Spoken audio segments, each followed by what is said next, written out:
Assalamualaikum warahmatullahi wabarakatuh. Dalam kesempatan kali ini saya akan berbagi sedikit pengetahuan tentang pembelajaran seni budaya dengan menggunakan buku kurikulum 2013. Adapun buku yang saya gunakan sampulnya seperti ini. Seni budaya kelas 9. Jadi kali ini kita akan membahas tentang bab 1, yaitu seni rupa. Adapun cabang dari seni rupa ini salah satunya adalah seni lukis. Nah, mari kita perhatikan sejenak daftar isi dari buku seni budaya tersebut.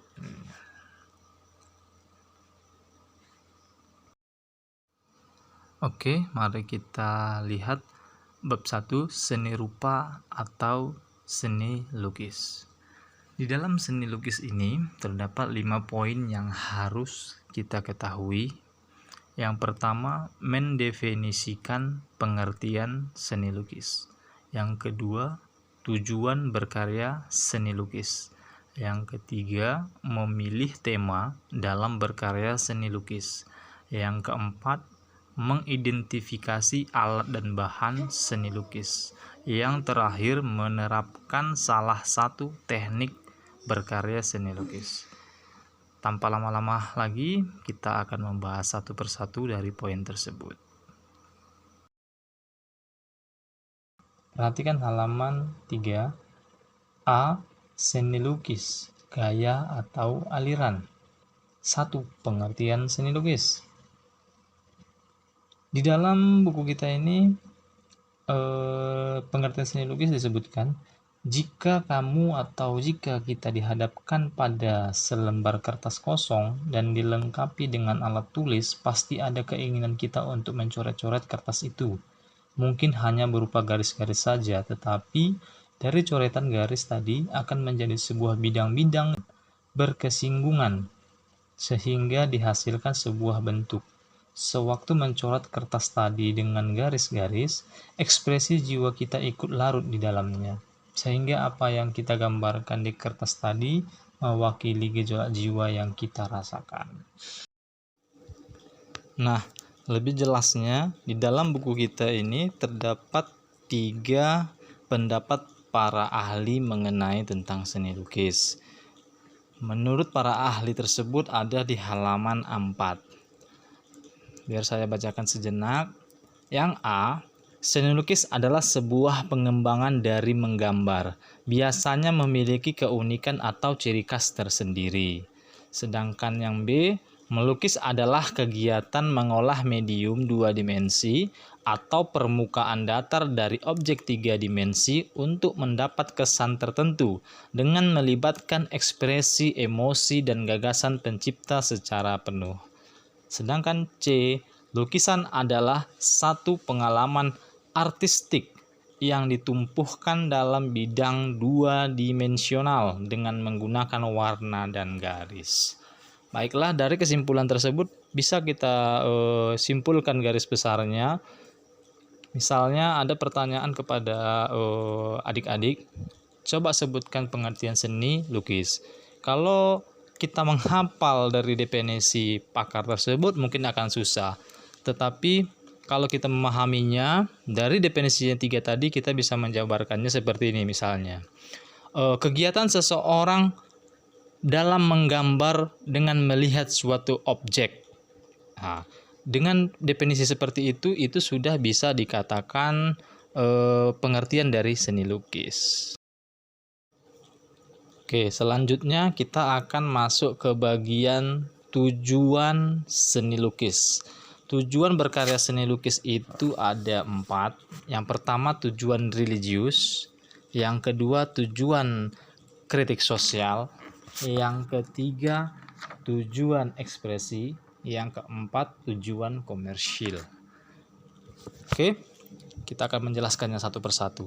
Tujuan berkarya seni lukis berdasarkan religius adalah tujuannya itu seseorang yang melukis itu bisa mendekatkan dirinya dengan sang pencipta. Misalnya Si A menggambar tulisan Allah atau Muhammad, itu bagi umat Islam. Dengan tulisan tersebut dia bisa membatasi sifat-sifat yang tidak terpuji, atau dia mau melakukan sesuatu karena ada lukisan tersebut dia mengingat sang penciptanya.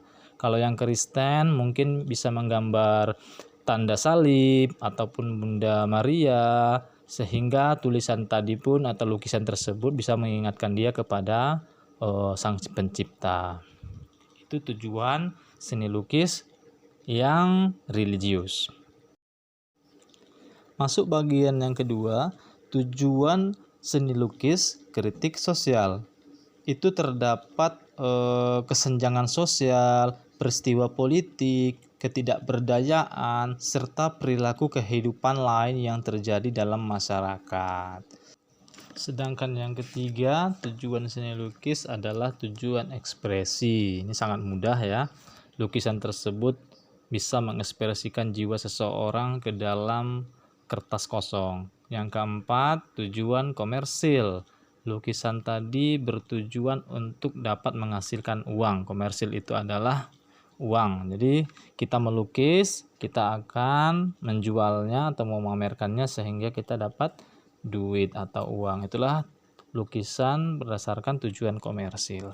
Jadi ada 4 tujuan melukis. Yang pertama religius, kritik sosial, ekspresi, dan komersial.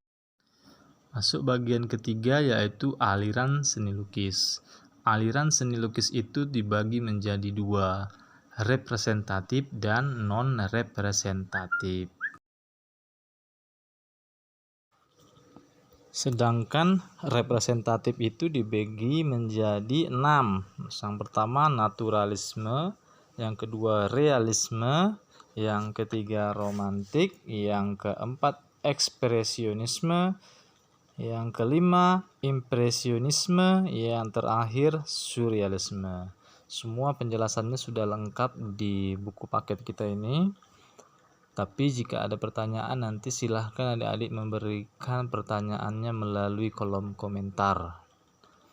Nanti saya akan memberikan penjelasan mengenai pertanyaan adik-adik tersebut.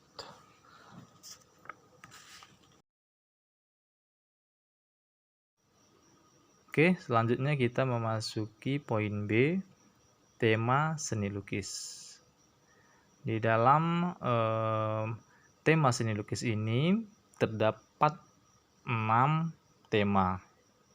Tema yang pertama itu adalah manusia dengan dirinya sendiri, yang kedua manusia dengan manusia lain, yang ketiga manusia dengan alam sekitarnya, keempat manusia dengan alam benda, yang kelima manusia dengan aktivitasnya.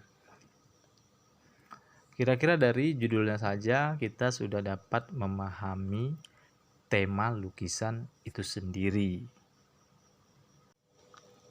Mungkin hanya sekian yang bisa saya sampaikan dalam video kali ini. Untuk penjelasan selanjutnya mengenai materi bab 1 akan saya lanjutkan di video berikutnya. Atas kekurangannya saya mohon maaf, atas perhatiannya saya ucapkan terima kasih. Sampai berjumpa di video selanjutnya.